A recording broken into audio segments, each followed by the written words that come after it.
One of the most freeing moments of my life started with a phone call I almost never made. So 10 years ago, I had this idea to start a deer feed business.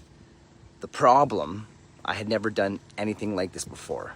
It was an idea that came to my mind, and I wanted to pursue it because I wanted to provide a service about something that I was passionate about. And I had to call a supplier and ask them if they would sell me an entire ton of corn.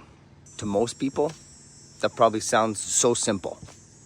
But to me, it felt like everything was on the line. It had this weight because I had to ask for something. And I've realized that most of my life, I have a hard time asking for things. I have a hard time receiving things because deep down I have this feeling of not being worthy. And so as I wanted to make this call, all these fears started coming up, What if I sound stupid? What if they laugh at me? What if I was wasting their time? What if I get rejected? What if I just wasn't cut out to be an entrepreneur? And it took me so much courage to make that call because I almost didn't make it. I was terrified. But eventually, I made the call. They said yes. And when I got off that phone call, and this was 10 years ago, I remember being so ecstatic.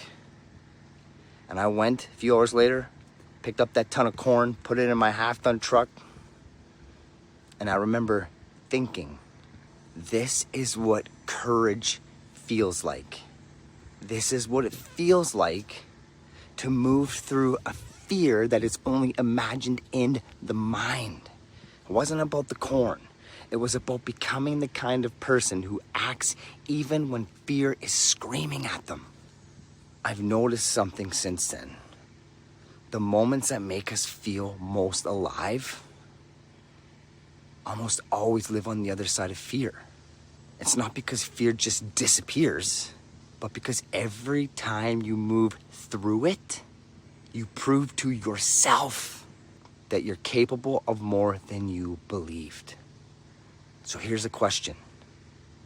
What phone call, what conversation, what dream, what first step have you been avoiding?